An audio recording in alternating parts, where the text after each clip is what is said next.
I say this a lot. You're one of the reasons, maybe the reason that I moved to North Carolina years ago. Good. I fondly remember our first call.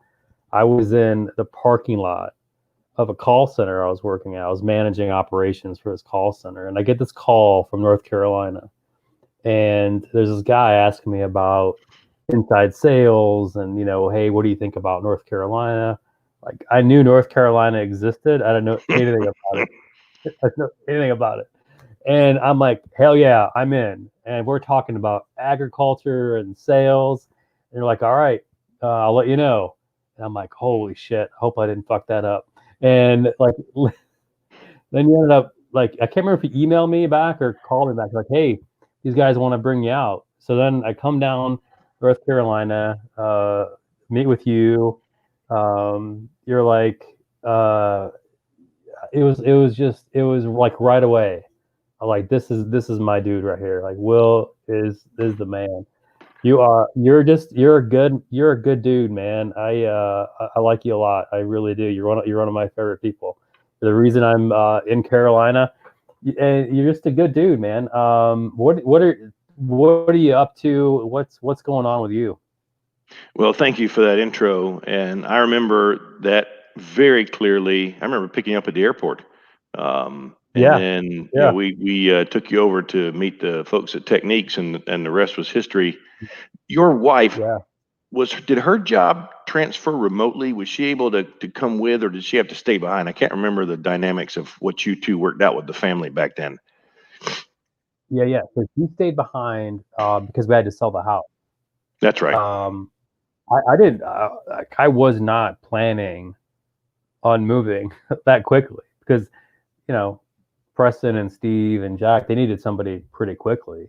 Yeah. So I moved, and Valerie stayed behind, but she was working. She had the opportunity to actually move closer to her boss. Her boss was in Cary, It was so she Verizon, was right? working at Verizon, and one of her bosses was in Cary. So she ended up actually working out really well for her. Like, you couldn't have scripted it better. Worked out better for her because she was closer to this other boss. And yeah, I mean, we came down to Carolina. We went to the beach because Techniques on the second time I came back. They're like, "We'll bring Valerie down. You guys stay for a while." So they flew us in. We went out to the beach. We hung out downtown Raleigh, and loved it. Loved it. That's great. Well, thanks for the setup on latest with me. Our relationship began when I was pretty early in my sales recruiting career. If you remember, I've been in sales 22 years. I was an individual contributor for 19, selling manager for 16 of those 19, player coach. And then when I Mm-hmm. was working for Rod and Lee over at Frankel Staffing Partners in the mid 2000s, they were kind enough Yeah. and thoughtful enough to let me explore creating a sales recruiting practice inside their agency, because Mm-hmm. they did administrative and customer service and accounting and finance and operations and HR and a ton in biotech and pharma and Mm-hmm. agricultural sciences Yeah. because of Research Triangle Park. And Mm-hmm. but they were like, I was telling them, there's all this opportunity for inside sales reps in Raleigh. There's software companies and ag and bio companies that are building either small teams or large teams and call centers and Mm-hmm. whatnot. And there's no one really Yeah. serving that market. Let's try. Yeah. And one of the first clients I landed was Kristen Turdick at Techniques when they were in that little hole in Yeah. the wall call center room in the bowels of that Yeah. building at Highwoods.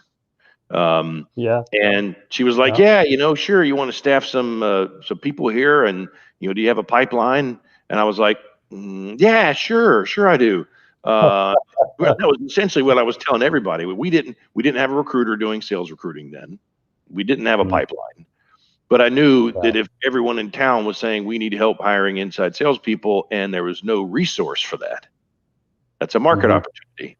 So I just Yeah. I just winged it and reached out to my network and posted some ads and jumped on LinkedIn and Yeah. tried to make some friends. And every once in a Yeah. while I'd score really big with someone like you that was a great fit for a job. And we just got, over time, market traction and credibility. You know, the good thing about working with an inside sales leader like you was I put you in the position and then you turn around and use me to build the team, right? So Yeah. you plant inside the org your own resource and then you grow the practice.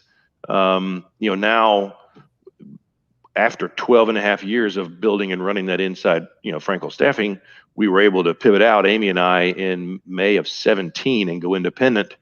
Wow. You know, first of all, great credit to Rod and Lee for letting me take the practice out, because you know, they could have very easily said, "Dad, listen, you know, you built this in here. This is ours. We're gonna hit you with a non-compete." But what they did was they said, "Look, you built this and ran this. We didn't touch it at all. We don't know your clients. We don't know the candidates. You were here with us for 12 and a half years. You built, you know, an amazing sales program. Go be successful. We love you." And so, you know, Amy and I took a business that I had incubated inside theirs for 12 and a half years and dropped it out. And we were immediately revenue positive. Had clients, had business, had traction, go. That is a great gift, with the credit to them. And every time I get a chance, you know, when I in one of these conversations, I try to give them their due credit and the nod for putting me in this position. But you know, over the years, what evolved before we launched was I was doing more than just inside sales reps. We were doing entry level through leadership. We were doing inbound and outbound. We were doing multiple industries, a lot in software and technology. In addition to the ag and bio that brought you and me together, we got pulled from sales into marketing, because in some orgs, those inside sales reps reported up through marketing because they were considered part of demand generation. Or the sales leader would tell the marketing leader about us. And then we got into account management and customer/client success, and built eventually a business that really touched all aspects of revenue, which is why we called the company Barfield Revenue Consulting when we went off on our own. Because if I called it Barfield Sales Recruiting, people would decide that they know what I do, and it would limit me. If I called it Barfield Sales Consulting, then they'd think, "Oh, he's one of those sales consultants. You know, he's going to try and pitch me this program." But when I called it Barfield Revenue Consulting, every single time it begs the question, well, what is that? And if you can tell a C-suite leader like Preston, I can impact your revenue and, you know, help you hire the people that can, you know, up your numbers. That's a real short sales cycle. Sure. And so, you know, now we have a nationwide practice that's working in all 4 time zones, entry level to leadership, sales, marketing, success, business development, and you know, multiple industries. And it's been an amazing run. This year's been hard. And we've pivoted a lot, but it's been an amazing run. And it's the relationships that we've built with folks like you that we have maintained for 5, 10, 15 years, you know, those friendships, multiple projects together over long stretches of time that have been the foundation for the work, to be sure. You are really gifted at networking and relationship building. You know, whenever we're on a call, or whether it's quick, face to face, whatever that is, I always feel like I've got your attention. You're really gifted at networking the right way. How did you hone that craft? Is it natural? Did you learn some things? Did you how did that come to be where you're as gifted as you are at networking and just building those relationships? That's an awesome question. And I think there's 2 answers, and thank you for that. Number 1, when Rod Frankel hired me, and I left the Mudcats, and that was a great job. I enjoyed sports. I had fun in baseball, and I was selling to human resource professionals and business owners in sports, but it was a very different sale. When I moved into personnel, I went from being one of 2 competing teams in a market to one of 30 agencies in town. And the solution that I was offering was not that much different than what 3 or 4 other agencies could do. So I'd never experienced competition like that. So baseball was not about relationship building. It was usually already a downhill momentum sale. Oh, I love baseball, or my kid's in Little League, or the advertising agency is like, well, we have a budget for sporting and events, and what does yours cost? So when I got into work for Rod at Frankel, he said, we're Raleigh Chamber of Commerce members. You're going to these events, bang, bang, bang, network, meet people, shake hands, pick up business cards, do your thing. And honestly, in the beginning, Luke, I did not do it well. I didn't embrace it because I was so focused. Rod had a lot of goals for me. He had activity goals and appointment goals and new business goals. And I was focused on those numbers. And I go to these networking events, I meet some people, and we're like, I didn't get any leads out of that are immediately actionable. I didn't get any opportunities out of that I can move on. I need to go back to the office and make cold calls, because I was a cold calling, telephone, prospecting, appointment setting guy. And it worked for me for 19 years really well. Yeah. What I recognized, though, probably around 2010-ish, 11, was, I was doing a great job at Frankel Staffing Partners, and, Rod and Lee knew it, and my coworkers knew it, and some clients like you knew it. But the rest of the market didn't know who I was because I wasn't in the network. So I called my buddy, Greg McNamara, over at the Raleigh Chamber, and I said, how can I get involved? I have absolutely fumbled this for 6 years. I've underperformed. I owe you. How can I jump in? And he said, well, we really need some help with the recruiting committee for the Young Professionals Network. Can you help there? And I was like, sure. Yeah. So got in, started volunteering and doing and giving time without asking or without having any expectations. And as I did, what I noticed was I'm helping people and they're giving me things. They're giving me connections to other people, talent that I can use. They're giving me connections to leaders at their companies. They're giving me connections to other companies. Hey, I heard that these guys are hiring. It wasn't because I asked any of them for that. They just wanted to know what I do. And then they saw me bust my tail as a volunteer helping out. And although I couldn't control the sales cycle, what I did recognize very quickly was what the benefits were of offering to help without asking for anything in return. And then I took that and I applied it to the Raleigh Metro Society for Human Resources Management and joined that. And I said, where do you need me? And they said, we need you to start up a young professionals group. And I said, well, I just did that over here. Hang on a minute. And years later, 2017, I'm leading the Raleigh Chamber's $1.65 million annual fundraising campaign. 2018, I'm the president of Raleigh Metro SHRM chapter, which is the state's biggest HR professional group, over 700 members. I'm raising money for Wake Med Foundation and Haven House Services, and I'm donating my time to board seats at the downtown Raleigh Alliance and other organizations. And what happened, Luke, was I became, by giving so much time and offering so much effort to others, a magnet for referrals. And what has happened over the years is I don't have to do any outbound BD work. Everything comes in. And because I've donated that time and networked and I'd used 2 ear and 1 mouth philosophy, right? Listen more than I talk. Ask people what they do and what they need and how I can help. And it was unbelievably beneficial. And here's the other thing. My business is unique. Recruiting industry is unique when it comes to sales, particularly because you think about selling something and you sell a thing to a person and that person is happy and leaves with that thing. Or you sell a solution to a person and that solution solves that person's problem and they're happy with that solution. But that's a one-way win. In my business, there are explosively positive 2-way wins. I place Luke at Techniques. I make Techniques very happy. Techniques gives me more business. I make Luke very happy. Luke helps me work on other positions at Techniques. And when Luke moves on to other places, he pulls me in over and over and over again to work with him. He pulls me in on projects. He gives me opportunities like this to speak to people.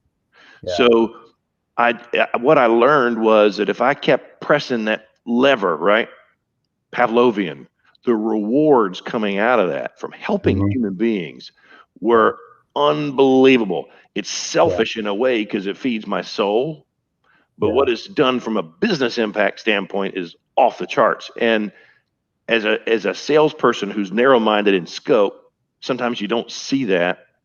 And it's very hard when you're just trying to get to the win to understand that if you plant seeds all along the path, you don't know when they're going to sprout. But Yeah. if you do it the right way, I mean, you grow a forest around you and you never have to worry about cover and protection Mhm. and safety again, because everyone out there who feels like you did something for them without asking them for anything just wants to give to you. Yeah. Yeah. You're doing it the right way and have done it the right way for years, and I really appreciate that about you. I want to talk a little bit about company culture, and this Yeah. might be cliche and maybe even frowned upon by professionals, but the talent war that exists. What what what types of things can companies do with their culture to win the talent war and retain talent? What are some things that you're seeing trending that are working in company culture? What's really working to attract the top talent? Um, Companies need to be surveying their employees. I'm not pitching Okay. I'm not pitching any particular kind of survey. They Sure. need to be pressure testing their employees on their happiness. Yeah. Are you engaged? Are Yeah. you aligned? What Yeah. are we not providing that you would like to see? What are we doing that keeps you here? Hmm. We are in a period of time, Luke, where disengagement is greater than it's ever been. Hmm. Remote work was forced on people and companies, whether they liked it or not. Some of the companies resisted it, some of the people resisted it, in some situations both did. Didn't matter. You're going home. Right. You're going home. And your life is now filled with distractions. We got anxiety about the virus. We got anxiety Hmm. about politics. We got anxiety about, global issues around BLM and racial divide. Yeah. That's just enough to get you paranoid all day long. Now you're Yeah. working at your kitchen table and your kids are running around behind you because they're in virtual school, and your dog and your cat are fighting each other, and grandma's here and she's trying to get into your Zoom meeting because she wants to know if you want a sandwich. And you're like, I'm Yeah. trying to work. Right. Unbelievably distracted and disengaged. And then if something's going on at work and you're like, these guys aren't, tuned into me. They're not supporting Yeah. me. This thing just went wrong the other day with my boss, and I'm going to use some time to look online. Yeah. I'm a recruiter, and my job is to, poke you and say, "Hi, person, I don't know you, but I'd like to get to know you. I'm working on an opportunity. Would you be interested?" My Yeah. response rate on outreaches to people I don't know is astronomically higher than it was before COVID. Wow. And I used to have to talk to people at the edges of the day, like, "Hey, I'm working, so can we talk at 8, or can we talk at 5:30 on my way home, or I'll go jump in my car in the parking lot like you did and talk at lunch." Yeah. Yeah. Not now. Yeah. Sweet, yeah, man. 10 a.m. 2, whatever. I'm wide open. Pick your Yeah. time. Wow. What does that tell you? They ain't focused on work. Right. So if you're not surveying your employees to make sure that there is alignment there is a wave of attrition coming that companies are not prepared for. When we turn the corner in the next year, if the economic Mhm. improvement continues, if vaccine distribution Yeah. continues, if we're able to slow down the viral rate of infection, get a hold of it, Yeah. and start to ease our way into new normal by mid-year, these Hmm. people who have been hanging on to that job because they were afraid to not be employed, and the job market wakes up, bang, you're usually looking at 30 to 35% churn in a normal market anyway. It's going to be really higher than that, and companies aren't prepared. Hmm. And they're not checking in with their people at the rate that they should be. So Yeah. that's problem number one. Number two, what's hot right now? Hmm. DEI, diversity, equity, and Hmm. inclusion, is Hmm. the hottest factor on the planet when it comes to Yeah. job satisfaction and fit and culture and concern and level of engagement, it's off the charts. And I've got candidates, Luke, when I reach out to them, pinging me back saying, hey, happy to talk to you. But before I do, talk to me about this company's culture, their approach to DEI, and how forward thinking are they? What? Yeah.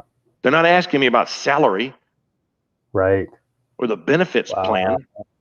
They're asking me about this company's take on culture. What are they doing? Do they know what their employees want and need? Are they tuned in? And are they paying attention to what's going on in the world and handling themselves in that way? So that's an outstanding question, something I'm very passionate about, something I'm working on a great deal right now with my clients and trying to advise them. I mean, I align myself with a consulting company called OAD, Organization Analysis and Design, that is focused specifically on working with companies on surveying, assessing, measuring company fit with employee alignment. Good. And then making sure that they're not caught off guard, but the company's got to prioritize that and want to do it, and they've it's got to matter. And back before this year, before George Floyd and everything that happened, DEI was a nice thing, something we'll get to at some point. Right. Yeah, and then now it's a business imperative, and it is one of the top factors why Luke will leave this employer and go over there, because of the way that they are analyzing and enhancing company culture by being thoughtful about those things that are most prevalent in the U.S. environment nationally. Yeah, love it. Thank you. That's great. Love it.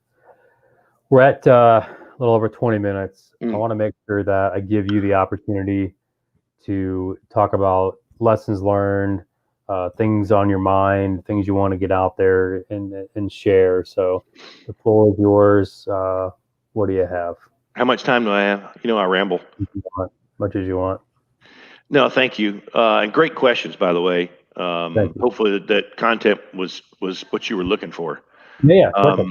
No, I'd say that this is my second recession that I've been through in the industry.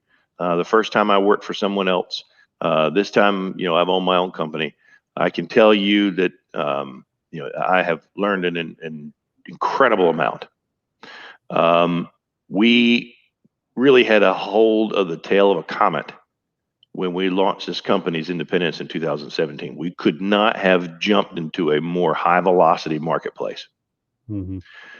Software companies that were clients of mine were landing huge investments. They were getting acquired by private equity. They were going public. They were growing incredibly rapidly.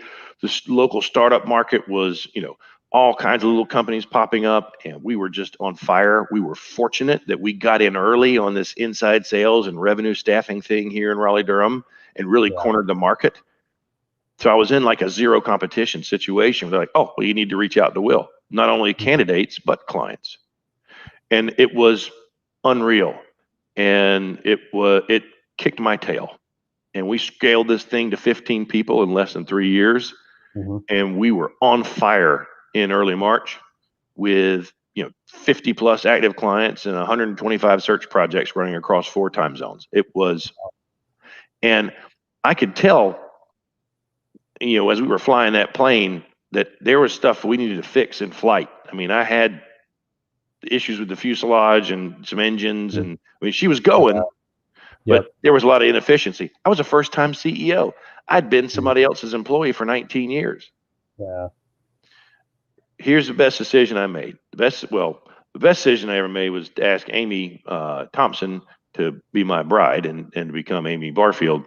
But then to bring her in as my business partner. She owns the company. We're woman owned. It was to start a business with her. She could see the things I couldn't. She saw what was going on with this business. I was flying too fast, just trying to meet client demand. And she was like, we're running into some issues. And I said, well, I can't address those issues unless we let people go or let clients go. And I don't really want to do that right now. And, we were just kind of like, well, let's just try and fix it while in flight. And it was going well. But then COVID and this, global pandemic and everything that happened around the world, that took me out of the sky. It was not, a failure of ours, but it was really rough. And as we had to let all of our staff go on the 31st of March and cut it back to just me and Amy. Our model for business, Luke, is success based, direct hire, no contract, no temps, just high end solutions, fill a perm position work. And when global economy shut down and companies freeze all hiring. Yeah. When you take my revenue opportunity from couple million in pipe to zero in 10 days. So what was wonderful though is I probably would not have stopped to fix the problems that we were dealing with, but the world made me stop. And then my wife held my hand. Yeah. And we looked at everything. We looked at the wreckage of the plane and we listened to the black box and we were like, oh, well, here's what we got to do to fix this. Now, several months later, we are a national shop. I'm doing work with clients out of New York and San Francisco and Austin and LA and Chicago. I got international customers. And we kept the business going and got it back to revenue positivity with all this work out of town, higher level positions, bigger companies, more complex searches, more reputation building. And now as the local business is starting to come back, we're incredibly well positioned and we're running a whole lot more efficiently and more profitably because of the lessons that we learned when, the world came to an end. Yeah. But the one thread that ties it all together, aside from the fact that I would not be here if it was not for Amy, she's amazing, is that networking and that brand building and all that stuff that you brought up earlier in our conversation. That's why I've got these national clients. I didn't call on them.